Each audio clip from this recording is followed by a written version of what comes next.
भक्तामरप्रणतमालिमणिप्रमाणा मद्योतकन्दलितपापतमोवितानं सम्यक् प्रणम्य पादे गङ्गाधा वालम्बनं भवजले पतितां जनानां। देवादिदेवी खजाराट श्री आदिनाथ भगवान की, पूज्याचार्य प्रवर श्रीमानंद स्वामी महाराज की, ग्राम गुरुआचार्य भगवान श्री ज्ञान सागर जी महाराज की, संत श्रोमणीयाचार्य गुरुदेव श्री विद्यासागर जी महाराज की।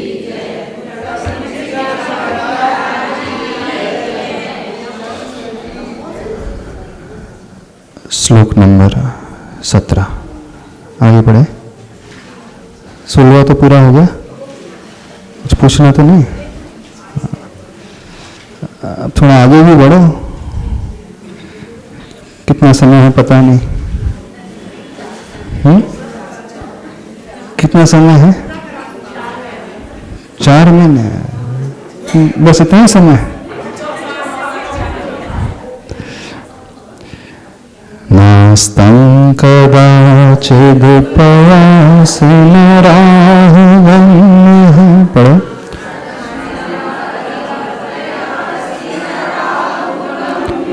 स्पष्टीकरोषि सहसा विपज्यन्ति।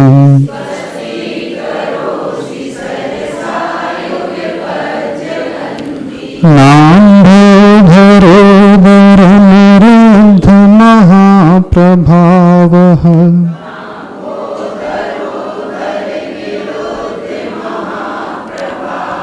सूर्यातिशायी महिमासु मुनीन्द्रलोके।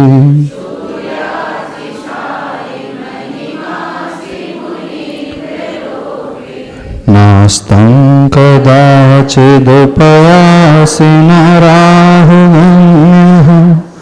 स्पष्टीकरोषि सहसा विपज्यन्ति। नाम्भोधरोदरनिरुद्ध महाप्रभावः। सूर्यातिशायी महिमासु मुनीन्द्रलोके। इस श्लोक में तीनों ही सकार का उच्चारण हो रहा है। दंती स, तालव्य श और मूर्धन्य श। तो आप लोग भिन्न भिन्न स का उच्चारण कर रहे हैं कि एक ही उच्चारण कर रहे हैं? थोड़ा सा अब स्वयं के उच्चारण को भी सुनने की कोशिश करो। जो हम उच्चारण करते हैं उससे भी तो हम सुनना सीखें। सिर्फ दूसरों की ही बातें नहीं सुनी जाती है। स्वाध्याय में, भक्ति में स्व की बात भी सुनी जाती है। स्वाध्याय का जब मंगलाचरण होता है, पूज्य गुरुदेव हमेशा एक बात कहते हैं, वक्तारः श्रोतारः सावधानतया शृण्वन्तु। संस्कृत में जाता है, श्रोता और वक्ता दोनों सावधान होकर के सुने। अब श्रोता तो सुनेगा, ये तो ठीक है, लेकिन क्या कहा गया उसमें? वक्ता यानी जो बोलने वाला है वह भी सावधान होकर के सुने। यानी हम जो कह रहे हैं, हम जो पढ़ रहे हैं, हम उसे भी सुनना सीखें। हम क्या उच्चारण, कैसा उच्चारण कर रहे हैं, ठीक है कि नहीं। कई बार व्यक्ति स्व को ही भूल जाता है, बस पर में ही उलझा रहता है। आचार्य भगवान के बहुत सुंदर हाइकू है। अपना मन अपने विषय में क्यों न सोचता। क्या कहा गुरुदेव ने? अपना मन अपने विषय में क्यों न सोचता। अथवा ठीक यही भाव कुछ दूसरे शब्दों में, देख रहा हूं मेरी ये आंखें मुझे देख ना पाती। देख रहा हूं मेरी ये आंखें मुझे देख ना पाती। हम अपनी आंखों से अपने आप को देख पाते? कितने लोग स्वयं को देख लेते हैं? अपनी आंखों से स्वयं अपनी आंखों को देखना नहीं दिखती ना। अपने मन में अपना विषय क्यों नहीं लेकर के आते? अपना मन अपने विषय में क्यों ना सोचता? मन की जो यात्रा है हमेशा दूसरों के लिए ही चलती है, दूसरों को ही विषय बनाने में लगी रहती है, दूसरों का ही चिंतन होता है, वह स्व का चिंतन करता ही नहीं। जैसे स्वयं की आंखें स्वयं को नहीं देख पाती। आप अपनी आंखों से अपनी आंखों को देख लेते हो? देख सकते हो? नहीं देख सकते? नहीं देख सकते? कोई आई स्पेशलिस्ट नहीं है यहाँ पे? आंख का डॉक्टर नहीं है जो बता सके कि स्वयं की आंखों में प्रॉब्लम हो जाए तो फिर हम देख पाएंगे कि नहीं? नहीं देख, कोई भी नहीं देख पाता। देख सकते हो कि नहीं? हाँ, देखा तो जा सकता है। हाँ, दर्पण यदि सम्मुख आ जाए तो इन आंखों से इन आंखों को देखा जा सकता है? नहीं देखा जा सकता। आईने के सामने जाकर के आंख में कुछ चला जाए तो हम पकड़ सकते? तो स्वयं को देखने के लिए भी कुछ आलम्बन की आवश्यकता हो जाती है। और प्रभु जो है उनका एक नाम दर्पण है, आदर्श। भगवान का नाम क्या है?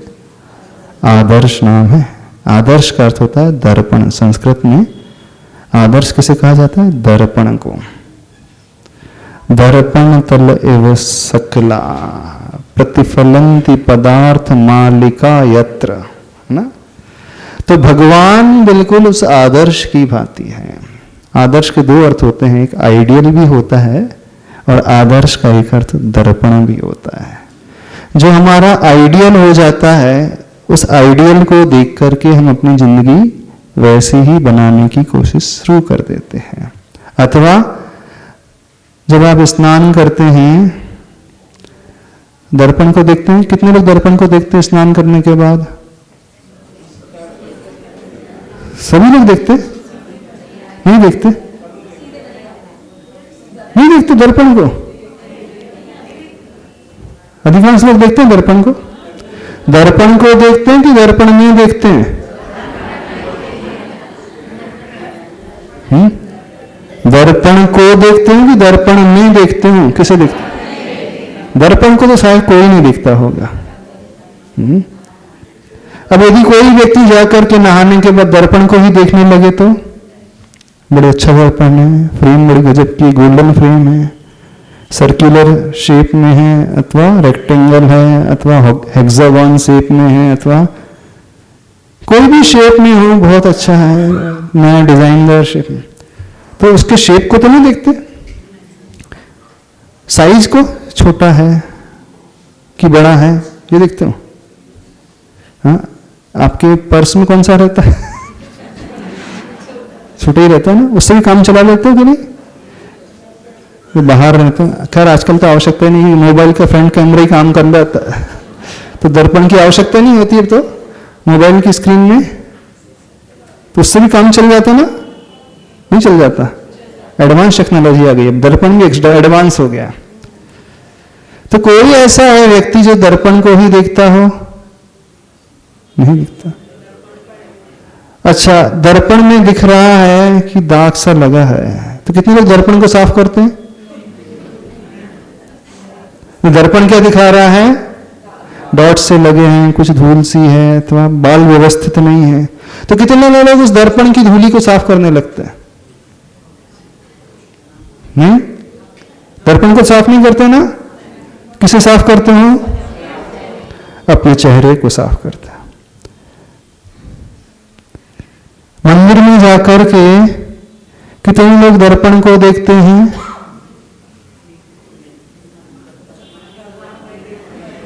कितने लोग दर्पण को देखते हैं मंदिर में जाकर के?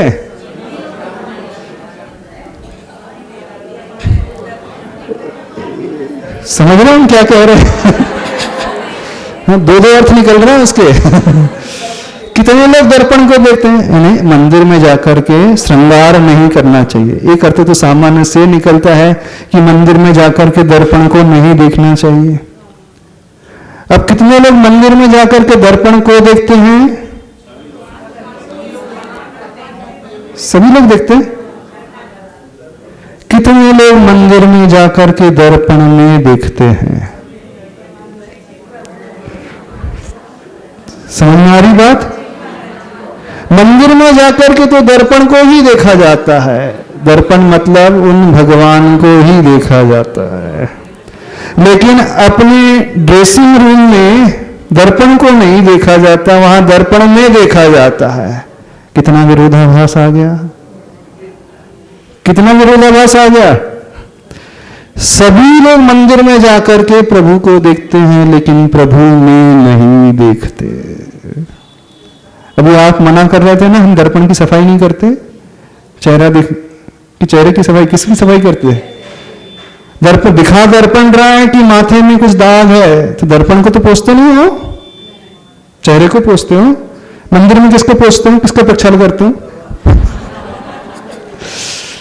मंदिर में किसका प्रक्षाल कर रहे हो? अभिषेक के बाद किसका प्रक्षाल कर रहा है? भगवान का। किसका प्रक्षाल चल रहा है मंदिर में? तो फिर क्या होना चाहिए? होना क्या चाहिए? समझ में आ रहा क्या होना चाहिए? दर्पण में देख करके प्रक्षाल स्वयं का किया जाता है। मंदिर में प्रभु को नहीं, प्रभु में देख करके सफाई स्वयं की जाती है। जैसे दर्पण के आईने के सामने जाकर के दर्पण की सफाई नहीं होती है।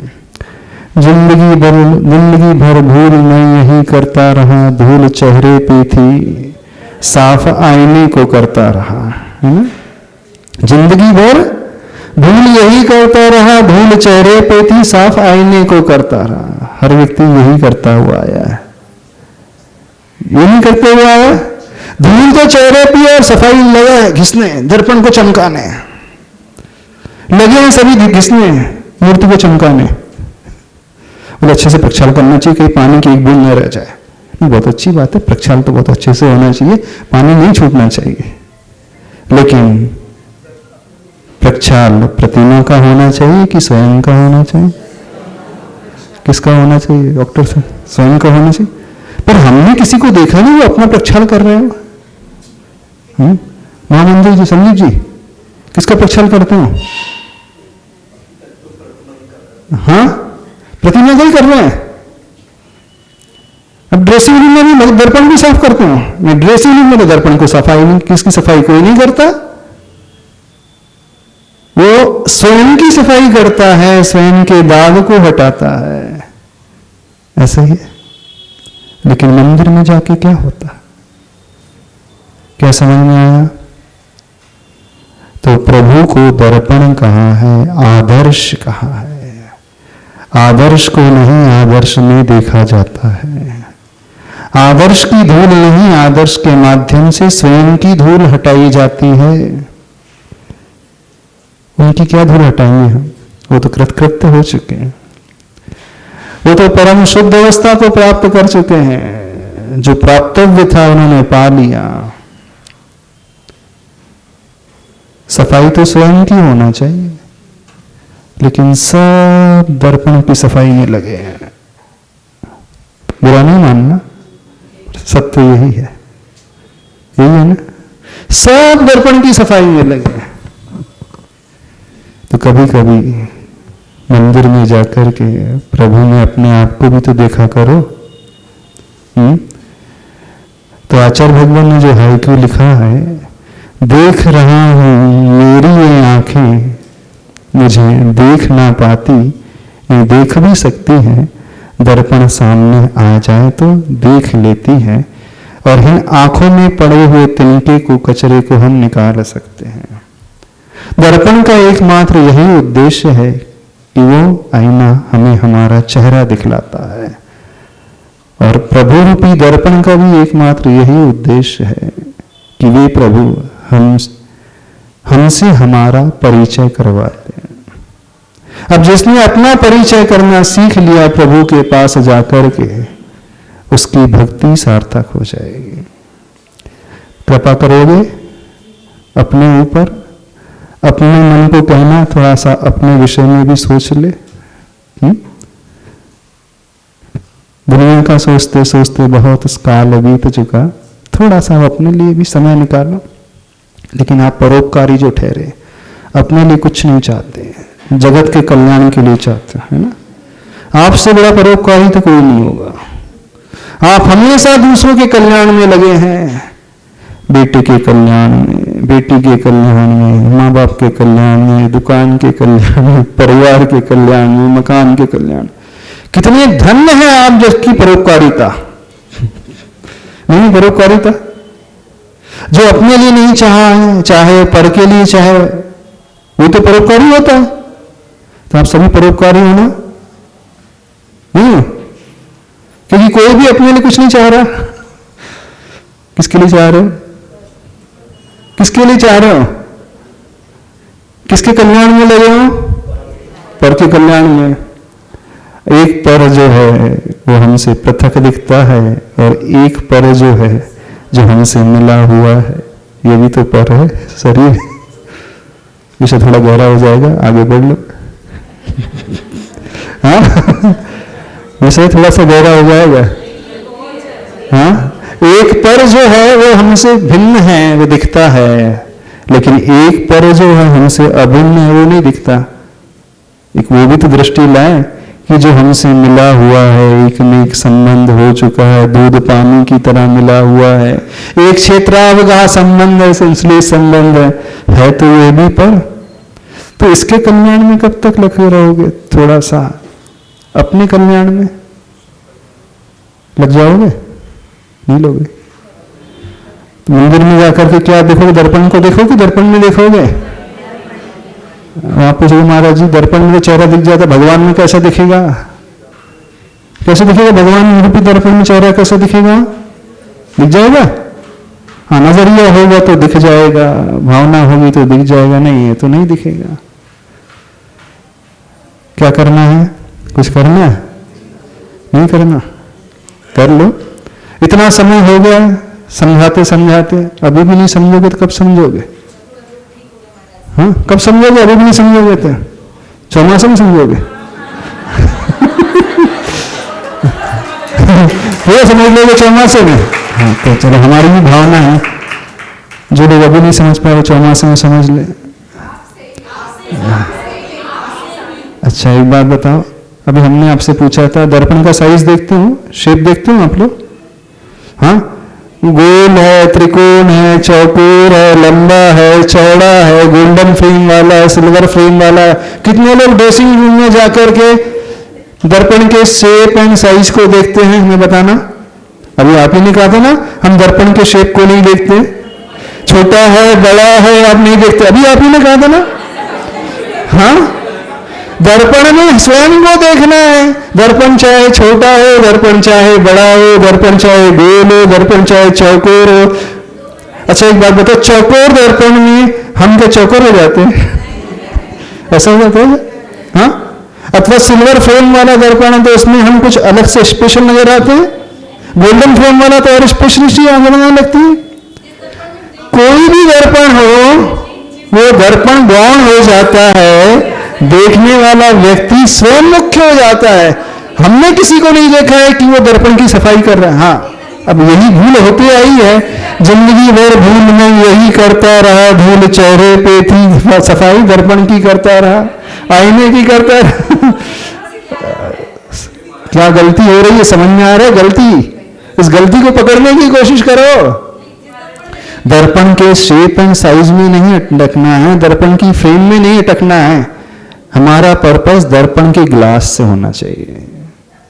ग्लास क्रिस्टल क्लियर है कि नहीं, उसमें डॉट्स तो अभी तो नहीं है, उसमें कोई कांटियोपना अथवा वो उभार तो नहीं है जो यदवा तदवा दूसरा उल्टा पुल्टा चेहरा दिखा रहा है, वो नहीं है। तो प्लास्टिक की फ्रेम हो तो भी चल जाएगा, सिल्वर की हो, मेटल की हो, गोल्ड की हो, गोला हो, तिरछा हो, आड़ा हो, कोई भी चल जाएगा। अच्छा, जब दर्पण टूट जाता है, नया दर्पण लाते हो तो क्या बुरा लगता है? पुराना दर्पण टूटने पर जब आप नया आईना खरीदते हो, मातम मनाते हो? कितने लोग मातम मनाते हैं? अरे पुराना दर्पण 20 साल से, जब से शादी हुई थी तब से मैं वही देख रही थी, अरे हे भगवान ये दर्पण चला गया, अब क्या होगा, अब तो नया आ रहा है। दुख होता है कि खुशियां हमारी हो जाती है नए दर्पण आने पर। जिस दर्पण में क्रैक हो जाता है जिस दर्पण में क्रैक हो जाता है, पुराना हो जाता है, आप उसे एक्सचेंज ऑफर के थ्रू नया लेकर के आ जाते हो। तो हमने तो किसी को नहीं देखा कि उसे दुख होता हो, बढ़िया प्रसन्न हो जाता है वो। क्यों प्रसन्न कुमार जी प्रसन्न हो जाता है ना वो? नया दर्पण में प्रसन्नता बढ़ती है कि नहीं बढ़ती है? क्यों प्रसन्नता बढ़ गई? अब वो फ्रेम आउटडेट हो गई थी, अब नई फ्रेम वाला आ गया समझ रहे हो कि नहीं समझ रहे हो? तो दर्पण कोई भी हो, नया हो, पुराना हो, गोल हो, तिरछा हो, त्रिकोण हो, चौकोर हो, छोटा हो, बड़ा हो, वो मैटर नहीं करता है। मैटर क्या करता है? स्वयं का चेहरा दिख रहा है कि नहीं, बस ये मैटर कर रहा है। बस स्वयं का चेहरा दिख गया तो इतना हमारा पर्पस फुलफिल हो गया, और क्या चाहिए? हाँ, अच्छा, इतनी ऊंची लेवल की बात नहीं समझ में आ हम तो आपके लेवल की बात कर रहे हैं अभी। आप ही लोगों ने कहा था, आप ही लोगों ने कहा था ना, हम दर्पण की फ्रेम को नहीं देखते, जो जैसा मिला उसमें चेहरा ही देखते हैं। हाँ, तो अब जाकर के, अच्छा एक बात बताना, आदिनाथ भगवान की छोटी प्रतिमा हो, बड़ी प्रतिमा हो, और बड़ी हो, पाषाण की हो, अष्टधातु की हो, तो क्या हो जाता? वहां तो भगवान ही है ना। हाँ, छोटी है, बड़ी है, वहां तो भगवान ही नजर आ रहे हैं। चले हाँ, क्या हुआ?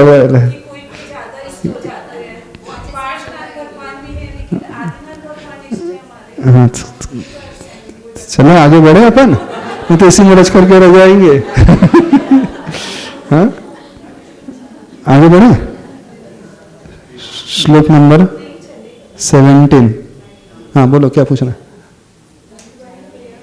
बोलो बोलो।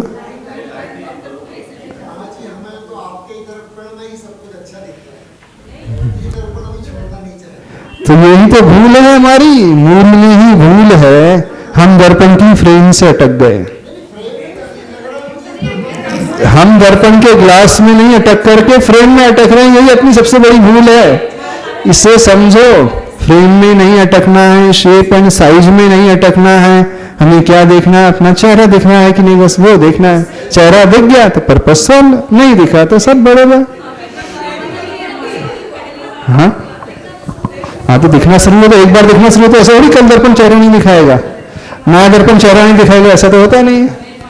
दर्पण मैटर नहीं करता है, हमारे देखने की नजरिया मैटर करता है। It's not what we see, it's how we see matters. New technology वाला आना चाहिए, न्यू फीचर्स वाला आना चाहिए, स्मार्टफोन चाहिए, पुराना वाला नहीं चाहिए बोले। हाँ तो ओल्ड इज गोल्ड हमेशा एप्लीकेबल नहीं होता है। जब हमारा स्वार्थ आ जाता है तो हम पुराना मोबाइल बदल के नया ला लेते हैं। तो ऐसा क्यों नहीं, उसी सर्च करके रखो। पुराना ट्रंक कॉल वाला सिस्टम है, वो नंबर डायल करने वाला है, बदल दिया कि नहीं? हाँ, पहले साइकिल में चलते थे, अब स्कूटी में चलने लगे। ओल्ड इज गोल्ड, पुरानी साइकिल अच्छी थी कि नहीं? नहीं, वो समय के अनुसार थोड़ा स्टैंडर्ड बढ़ता है, बदलना चाहिए, बदलना चाहिए कि नहीं? तो व्यक्ति समय के अनुसार बदलता है। हाँ, क्या हुआ?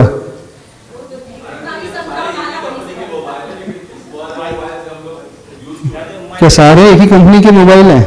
हाँ, नहीं, सारे एक ही कंपनी के मोबाइल कहाँ हैं? अलग अलग कंपनी के हैंडसेट्स आते हैं। एक ही कंपनी नहीं, एक ही अलग अलग कंपनी के हैंडसेट्स आते हैं। अभी तो सारे जो हैं वो एक ही आचार्य भगवान के शिष्य हैं, और हम लोग एक इससे यूज टू हैं, जिस हैंडसेट से यूज टू हैं वो आग बंद करके भी हम उसको ऑपरेट कर लेते हैं ना महाराज जी। बूंदी का लड्डू तभी तक अच्छा लगता है जब तक रसमलाई नहीं मिलती है जब रसमलाई मिल जाती है तो फिर समझ में आता है, नहीं अभी तक तुमने बूंदी के लड्डू को अच्छा मान रहा था, इससे भी कुछ अच्छा है, आज पता चला। समझ में आया कि नहीं समझ में आया? चलो, मिठाई मिलती रहे महाराज जी। हाँ, मिठाई मिल रही है, यही बहुत है महाराज। तो वही तुम बोले, इससे भी अच्छी मिठाई है रसमलाई। बूंदी के लड्डू से अच्छी है कि नहीं है? अरे अच्छी है। नहीं महाराज जी, बूंदी ज्यादा अच्छी लगती है। पूछो डॉक्टर साहब से पीछे बैठे, बूंदी की लड्डू अच्छा लगता है कि रसमलाई ज्यादा अच्छी लगती है? बूंदी का लड्डू ज्यादा अच्छा महाराज। हाँ। कोई बूंदी का लड्डू खाता नहीं आज के लिए। सारे फंक्शन में बूंदी का लड्डू ना बने तो काम ही नहीं चलता महाराज जी। अच्छा, देख ले आपके बेटे की जब शादी होगी रिसेप्शन में क्या बनाओगे? 100%। मुझे तो बहुत प्रिय है महाराज जी, 100% रहेगी। चलो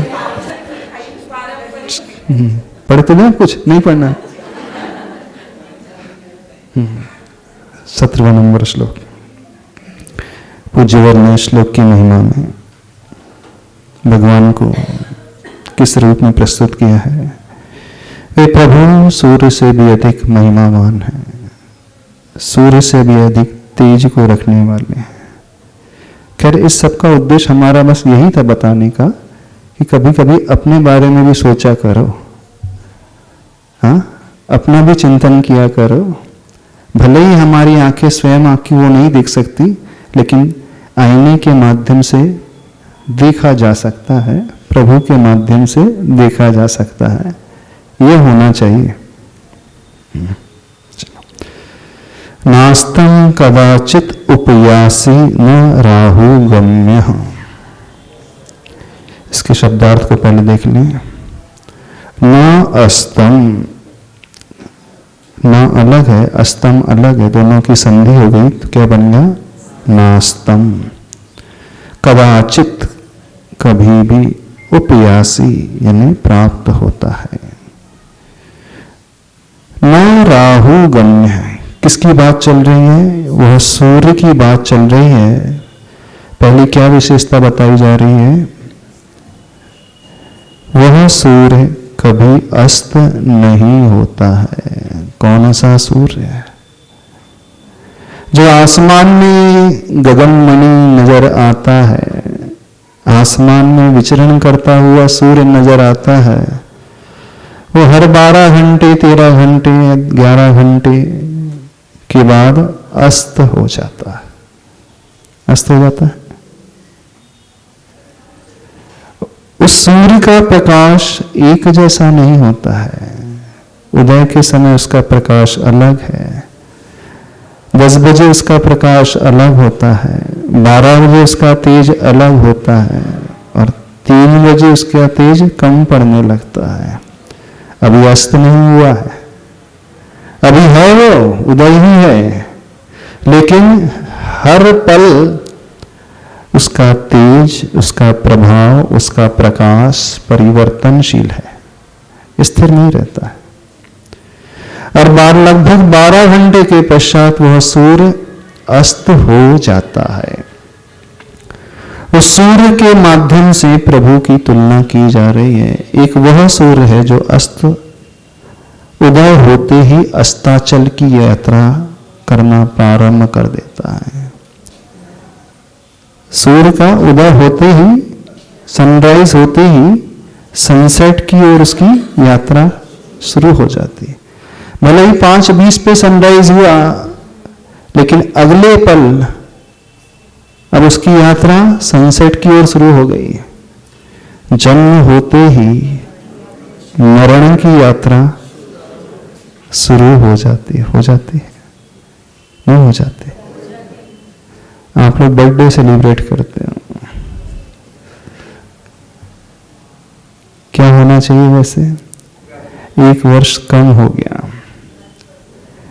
जो जीवन बना है शब्द ज्या धातु से, ज्या वयो हानो, यानी जहां पर वय यानी उम्र की हानि होती है वह जीवन कहलाता है।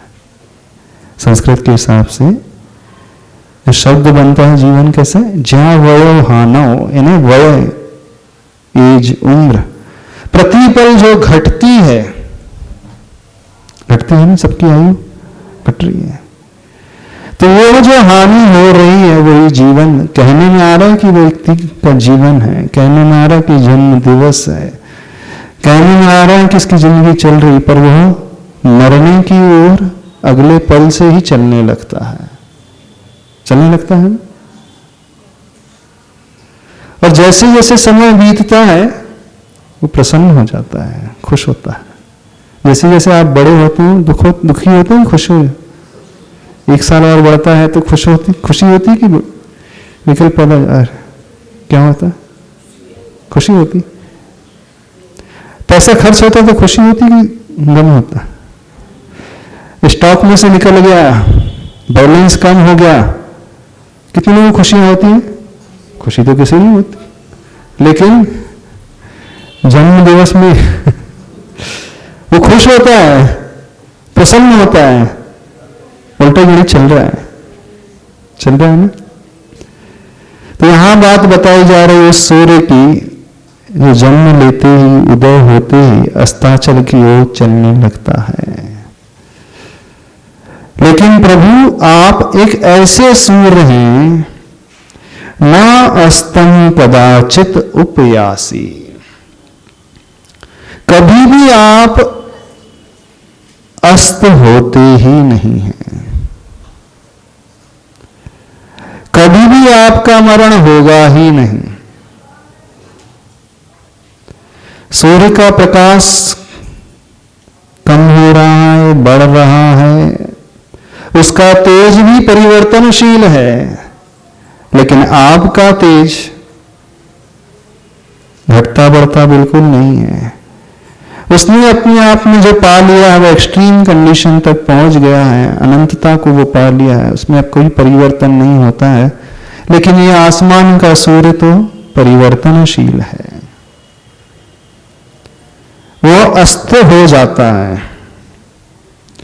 और क्या है विशेषता सूर्य की? राहु के द्वारा वो ग्रस्त हो जाता है। जब ग्रहण लग जाता है तो राहु उसे ग्रसित कर लेता है ना। लेकिन आप जैसे सूर्य को कोई अपना ग्रास नहीं बना सकता। सूर्य का अस्तित्व तो रहता है, लेकिन राहु के सम्मुख आते ही वह अस्तित्व विहीन जैसा हो जाता है। उसका होना और नहीं होना दोनों एक जैसा ही हो जाता है। लेकिन आपकी बात ही कुछ निराली है। वह सूर्य जब उदय को प्राप्त होता है तो समस्त संसार को प्रकाशित कर देता है, प्रकट कर देता है ना। अंधकार दूर हो जाता है।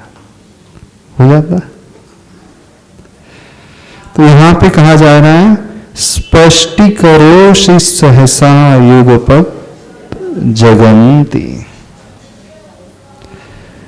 अनायास ही स्पष्ट प्रकट कर देता है युगपत्, एक साथ इस जगत को, इस लोक को, इस संसार को। वह सूर्य भी प्रकाश फैलाता है। दिनकर जो है दिन करने वाला है, अंधकार को नष्ट करने वाला है। लेकिन आप जैसे सूर्य की बात ही कुछ अलग है, उसकी विशेषता यहां पर बताई जा रही है। तो नीचे वाला जो चरण है स्पष्टीकरोषि सहसा युगपत् जगन्ति, एक साथ वह स्पष्ट कर देता है। क्या हुआ? टी में रहता है, कूलर में रहता है, वो बिना पंखे के बैठ जाए, नहीं लग तो है कि लगन तो कुछ लग गई है। मानना पड़ेगा। नहीं श्रावक को गर्मी में बैठ जाए, घोर आश्चर्य। पंचम काल का श्रावक वो भी, पंचम काल का श्रावक ऐसी घोर गर्मी में बैठे रहे, पसीना पोंछते रहे, बैठे रहे, फिर भी सुनते रहे, पढ़ते रहे। इसका मतलब है कुछ तो भाव अच्छे हो गए,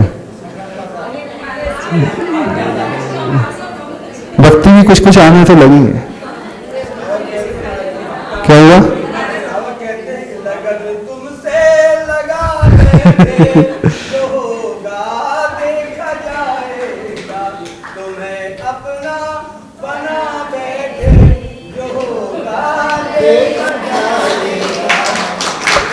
क्या हुआ? चलो। लगन तुमसे लगा बेटे, जो होगा देखा जाएगा, तुम्हें अपना बना बैठे, जो होगा देखा जाएगा। अब तो आप से ही सीख रहे हैं। हाँ, तो कितने लोग दीक्षा ले रहे हैं?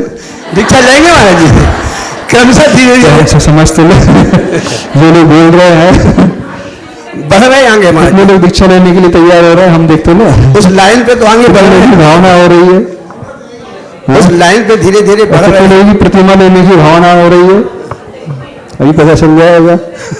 कहना अलग होता है, करना अलग होता है। नहीं महाराज जी, जब भी उसके बाद भी बढ़ रहा अलग होता है कि नहीं? जो जहां पर उससे आगे बढ़ रहा है। विश्वास क्यों नहीं रहा? किस पर? आप लोगों पर?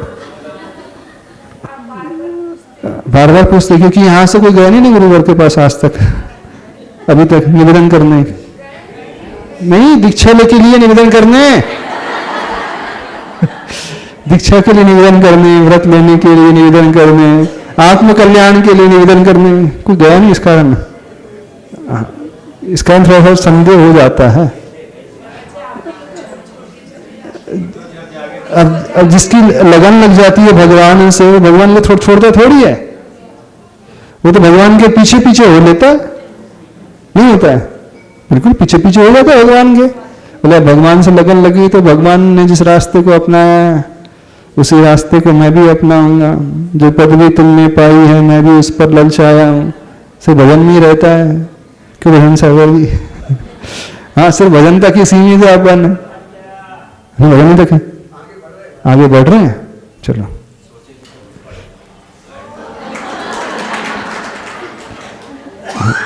भावना तो होना चाहिए आगे बढ़ने की,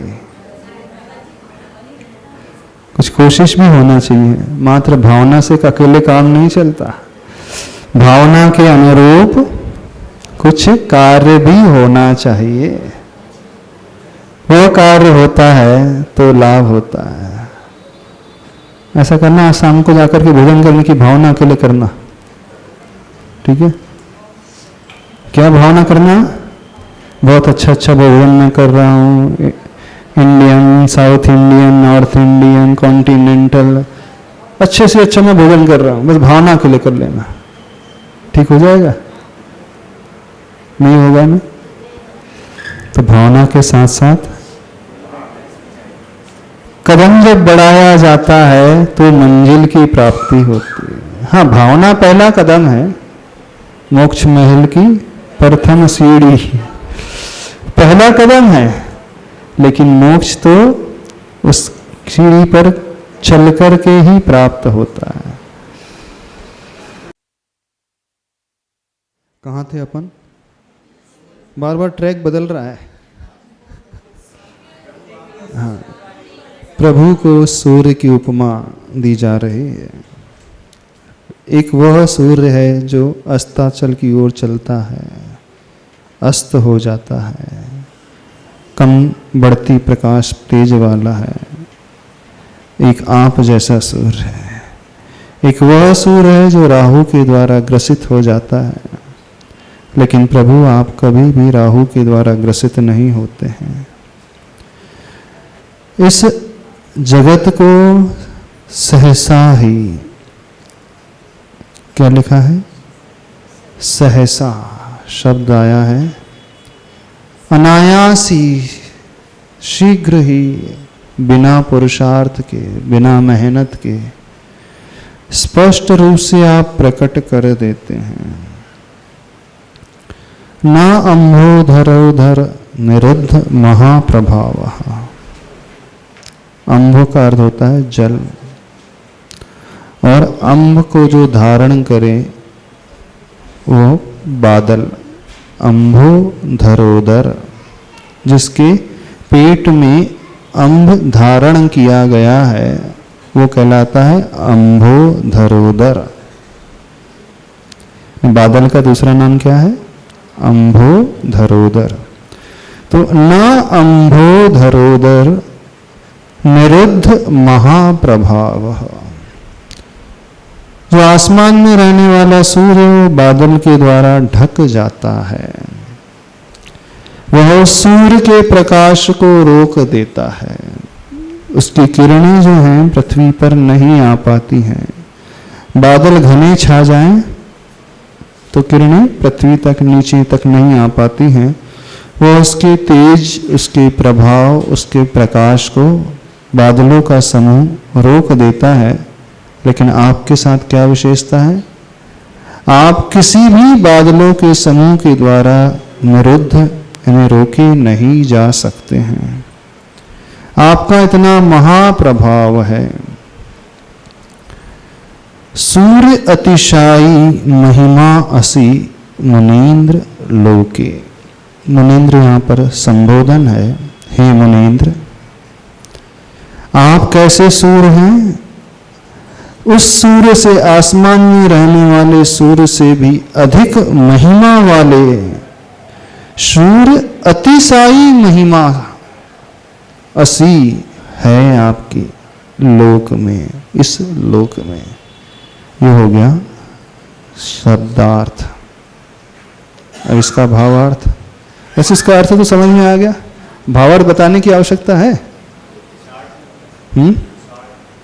शॉर्ट में कि अपन आगे बढ़ते चले चले। एक एक शब्द को थोड़ा सा फिर देख लें। शुरुआत करते हैं संबोधन से। मुनीन्द्र, अंतिम चरण में, चौथे चरण में आचार्य प्रवर श्री मानतम स्वामी जी आदिनाथ भगवान के लिए क्या संबोधन प्रयोग कर रहे हैं? हे मुनीन्द्र। मुनीन्द्र कौन कहलाता है? जो मुनियों के इंद्र होते हैं वे मुनीन्द्र कहलाते हैं। इंद्र का अर्थ है स्वामी, यानी जो मुनियों के स्वामी होते हैं, मुनियों के मुखिया होते हैं। कौन से मुनि? सामान्य मुनि नहीं। समासरण में सभी प्रकार के रिद्धि से संपन्न मुनिराज रहते हैं। अवधि ज्ञानी मुनिराज, मनापर्याय ज्ञानी मुनिराज, 63 रिद्धि को धारण करने वाले मुनिराज, गणधर पद को धारण करने वाले मुनिराज, भिन्न भिन्न रिद्धियों से संपन्न, ज्ञान रिद्धि से सहित, तपो रिद्धि से सहित, विक्रिया रिद्धि से सहित, अक्षीण रिद्धि से सहित, बल आदि रिद्धि से सहित, रस रिद्धि से सहित 7-8 प्रकार की रिद्धियां होती हैं ना, जिनके प्रभेद मिलकर के 64 हो जाते हैं। यानी प्रभु के समशरण में मुनिराज के कोठे में एक नहीं, दो नहीं, हजारों नहीं, लाखों की संख्या में मुनिराज होते हैं। तीर्थंकर भगवान के समशरण में जब आप प्रतिमानी ग्रंथ का स्वाध्याय करते हैं तो उसमें वर्णन आता है इन तीर्थंकर भगवान के समशरण में इतने लाख मुनिराज, इतनी लाख आरिकाएं, लगभग 3 गुना तो अंतर आ ही जाता है ना। जितने मुनिराज होते हैं उनसे तिगुनी आरिका है। यानी आरिका है, स्त्री वर्ग जो है ज्यादा धर्म करते हैं। ये सही बात है। धर्म करने वाला जो है वर्ग मुख्यतः स्त्री वर्ग ही होता है। पुरुष वर्ग तो बस ऐशो आराम में जीते रहते हैं, ज्यादा कुछ करते धरते हैं नहीं। विरले जो होते हैं वो कर लेते हैं, लेकिन संख्या बल तो स्त्रियों का ही होता है। ऐसे ही श्राविकाओं की संख्या भी लगभग 3-4 गुनी अधिक होती है श्रावकों से। देवियों की संख्या भी देवों से अधिक ही होती है, क्योंकि जब देव आते हैं समासरण में तो अपने परिवार सहित आते हैं। अब एक देव की मिनिमम 32 तो होती है, तो वो अपना परिवार लेकर के आएगा, तो वो खुद तो अकेला आएगा, लेकिन 32 को साथ में लेकर के आएगा। ये मिनिमम जो सबसे लोएस्ट क्वालिटी वाला देव होता है। जो किलविशिक आदि जाति वाला जो देव होता है, अनेक आदि जो देव होते हैं जो बाहर ही खड़े रहते हैं, उन देव की यानी जो इंद्र होता है उनका नौकर जो है, मान लो वो मिनिमम 32 तो रखता ही है, बाकी तो फिर अपर लिमिट की तो लाखों में बात पहुंच जाती है। यानी देव एक पहुंचेगा तो अपने साथ हजारों लाखों की संख्या में देवियों को लेकर के आएगा। तो भगवान के समोसरण में देव की संख्या कम और देवियों की संख्या अधिक ही रहती है। श्रावकों की संख्या कम और श्राविकाओं की संख्या अधिक है। मुनियों की संख्या कम और आरिकाओं की संख्या अधिक होती है। ये तो फैक्ट है। तो धर्म की सारी ठेकेदारी जो है अच्छा नहीं लग रहा होगा महाराज जी कैसा वर्णन। हम सुधार कर लेते हैं। घर धर्म की जिम्मेदारी, रिस्पॉन्सिबिलिटी घर में जो है महिला वर्ग ने लेकर के रखा है, इसके लिए तो उनको अप्रिशिएट करना पड़ेगा, प्रशंसा तो करने के योग्य है कि नहीं? तो प्रशंसा के लिए उनकी ताली तो बजा दो, उतना वो कर रही हैं। हाँ? आप लोगों को वो ही प्रेरित करते हैं, सब तरह से जोड़ते हैं, सारी सेवा करते हैं, सब कुछ करते हैं। तो यहाँ पर जो विशेषण प्रयोग किया, संबोधन प्रयोग किया मुनीन्द्र, मूल रूप से जो मुनियों के इंद्र होते हैं अथवा चतुर्विध संघ के नायक होते हैं। मुनि, आरिका, श्रावक और श्राविका इनके प्रमुख होते हैं। तो जिनको सब लोग मान रहे हैं, सारे मुनिराज, और ये ही मुनिराज नहीं, प्रभु के समाशरण में केवली मुनिराज भी रहते हैं। तीर्थंकर भगवान महा आदिनाथ स्वामी तो बैठे ही हैं, उन्हीं के समाशरण में ऐसे मुनिराज हैं जिन्हें स्वयं केवल ज्ञान प्राप्त हो गया। अब समझना विशेषता, भगवान के केवल ज्ञान और सामान्य केवली को केवल ज्ञान में कोई अंतर नहीं। तीर्थंकर ऊपर बैठे हैं, सिंहासन कमलासन में बैठे हैं, उन तीर्थंकर के तीर्थंकर प्रभु के पास भी अनंत चतुष्टय जो होता है, अनंत ज्ञान दर्शन सुख वीर, सेम चतुष्टय जो अनंत चतुष्टय है उन केवलियों का भी होता है जो मुनियों की कोठे में बैठे रहते हैं। अब भगवान की दिव्य ध्वनि खिल रही है, वे केवली भगवान भी श्रवण कर रहे हैं। क्या आवश्यकता है? पहली बात तो ये आवश्यकता क्या कि केवली भगवान जो स्वयं भगवान के समकक्ष हो चुके हैं अनंत चतुष्टय में, क्यों बैठ रहे हैं वो? क्या आवश्यकता है? नहीं, तीर्थंकर प्रकृति इतनी पुण्यशाली प्रकृति है, ये उनकी विशेषता है, उनकी महानता है। उन केवलियों का भी कोई मोह कर्म नहीं बचा, अभी मोहनी कर्म से वे भी रहित हो चुके हैं, फिर भी रहित होते हुए भी उनकी दिव्य ध्वनि को वो सुनने में अपने आप को एकदम मान रहे हैं, और बड़ी ऐसे बैठे हैं, ध्यान से ऐसे सुन रहे हैं जैसे वे कुछ स्वयं जानते ही ना हो, जैसे उन्हें कुछ भी नहीं आता हो, ऐसे बैठ करके श्रवण कर रहे हैं दिव्य ध्वनि का। तो कितनी बड़ी महानता है प्रभु की, तीर्थंकर भगवान की, कि उन्हीं के समकक्ष जिनके अंतरंग गुण हैं वे भी उन्हें स्वामी मान करके बैठे। मात्र सामान्य मुनिराज नहीं होते, रिद्धिधारी मुनिराज नहीं होते, अवधि ज्ञानी की और मनोबड़े ज्ञानी मुनिराज ही नहीं होते, केवली भगवान भी भगवान के समशरण में बैठे रहते हैं। ये प्रश्न हमेशा उठता है, आवश्यकता क्यों है?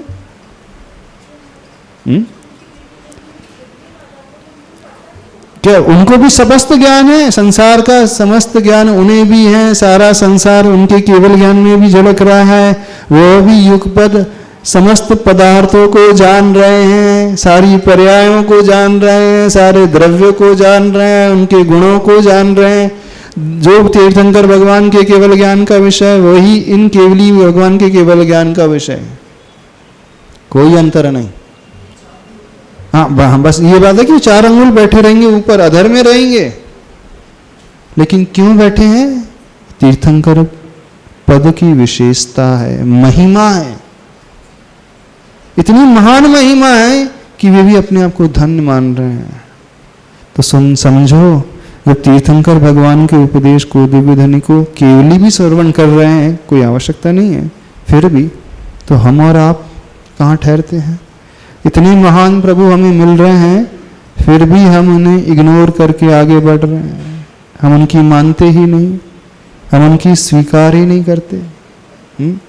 जैसे अपने घर के ही भगवान है, ये उनकी महानता बताई जा रही है, विशेषता बताई जा रही है। तो जिसके पास जितने बड़े बड़े लोग आते हैं ना, वे बड़े लोग उस व्यक्ति की महानता को गाने वाले होते हैं, यानी उन लोगों के माध्यम से उसका कद का पता चल जाता है कि वो किस कैडर का व्यक्ति है। होता है ना, प्राइम मिनिस्टर के पास, प्रधानमंत्री के पास, अब अन्य प्रधानमंत्री आकर के बैठे हैं, अन्य देश के प्रधानमंत्री आकर के मिल रहे हैं, तो प्रधानमंत्री तो हमारे ही देश का भी है, वो भी है, लेकिन बहुत सारे प्रधानमंत्री अपने देश के प्रधानमंत्री से मिलने के लिए उत्सुक हैं। इसका अर्थ है कि उनका कैडर अपने आप ही बढ़ जाता है, यानी उन्हीं के समकक्ष सारे लीडर्स हैं, सारे नेता हैं, और वे नेता इन नेता से मिलने के लिए उत्सुक है। जैसे अभी रिसेंट में इंडियन प्राइम मिनिस्टर की वैल्यू वर्ल्ड वाइड बढ़ी है कि नहीं? जब से नरेंद्र मोदी जी आए हैं उनकी वैल्यू वर्ल्ड वाइड बढ़ गई है। अन्य डेवलपिंग नेशंस की बात नहीं कर रहे, जो डेवलप्ड नेशंस हैं, विकासशील नहीं, जो विकसित राष्ट्र हैं, उन राष्ट्र के प्रमुख भी इनसे मिलने के लिए आतुर हैं। इसका अर्थ क्या हुआ कि इसका कैलिबर इतना तो है नहीं। तो प्रधानमंत्री की गरिमा क्या होती है, अभी इंडियंस लोगों को समझ में आ रहा है कि इतनी बड़ी गरिमा होती है, इतनी बड़ी पोस्ट होती है, इतनी महत्ता होती है कि अन्य समकक्ष लीडर इनसे मिलने के लिए आतुर हैं। तो उन्होंने इंडियन प्राइम मिनिस्टर की वैल्यू अब बढ़ा दी कि नहीं? यदि वे लोग नहीं आते तो हम तो समझते घर का जो हुई झोगड़ा, आन गांव का सिद्ध, कहावत है ना। तो अपने घर के ही हैं प्रधानमंत्री जी, अपने देश के हैं, उसमें क्या लेना देना, कौन सी बड़ी बात। कब महत्व पता चलता है, जब अन्य बाहर के लोग उन्हें एक्सेप्टेंस देते हैं, तब हमें लगता है, पता चलता है, अरे ये इतनी महान है, हम तो इनके साथ खेले हैं, कूदे हैं, साथ में रहे हैं, जब बचपन से इन्हें देखा है। जब व्यक्ति बचपन में जिनके साथ रहता है, उठता बैठता है, और किसी वो हायर पोस्ट पे पहुंच जाता है, तो उसे तो वही लगता है कि मेरा बचपन का लंगोटिया ही आ रहा है वो। लेकिन जब वो देखता है, अरे बड़े बड़े लोग इनके पास आ रहे हैं, यानी कुछ तो हैसियत है, कुछ तो बड़ी बड़ी दम है। तो यहाँ पर भगवान के समोसरण में जो यहाँ पर उनके लिए मुनीन्द्र शब्द का संबोधन किया गया है, वह उनकी विशेषता को बतलाने वाला है। अब इस बात को समझना, प्रभु फोर्सफुली उन्हें बुला नहीं रहे हैं, जबरदस्ती उनसे नहीं कह रहे कि आप हमारे शासन को स्वीकारें। तीर्थंकर भगवान शासन नायक माने जाते हैं, है ना? केवल ज्ञान होते ही, समोसरण लगते ही उन्हीं तीर्थंकर भगवान का शासन चलता है। लेकिन लोक में एक वह शासक होता है जो जबरदस्ती, फोर्सफुली स्वीकार करवाता कि मैं तुम्हारा राजा हूं, मुझे राजा कहना। लेकिन एक वे शासक हैं जो किसी से कहते नहीं है, दुनिया उन्हें स्वेच्छा से स्वीकार कर रही कि नहीं, आप हमारे शासक हैं।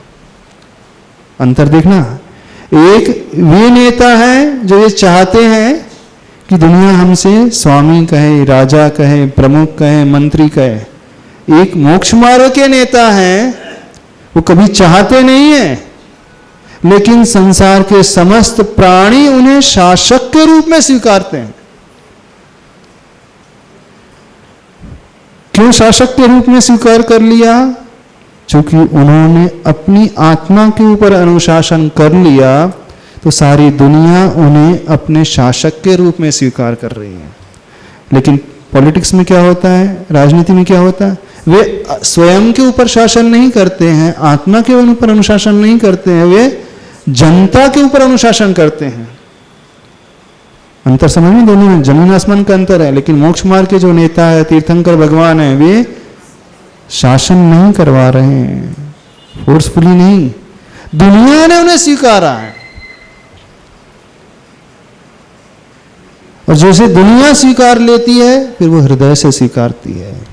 और कोई व्यक्ति चुनाव लड़ करके आ रहा है, किसी राज्य को जीत करके आ रहा है, तो वहां जबरदस्ती की बात हो गई। शासक वो भी कहलाते हैं लोक में, जो विख्यात है, शासक तीर्थंकर प्रभु भी कहलाते हैं। लेकिन ये कौन से शासक हैं? जिन्होंने अपनी आत्मा के ऊपर अनुशासन किया, और उस भाव के कारण सारे जीवों ने उन्हें शासक के रूप में स्वीकारा। इंद्रों ने तो स्वीकारा, चक्रवर्ती ने तो स्वीकारा, रिद्धिधारी मुनियों ने भी स्वीकारा। लेकिन विशेषता तब आ जाती है विशेष रूप से, जब केवली भगवान भी, जो उन्हीं के समकक्ष हैं, उन्हें अपने नेता के रूप में स्वीकारते हैं और अपने आप को कृतकृत्य धन्य मानते हैं।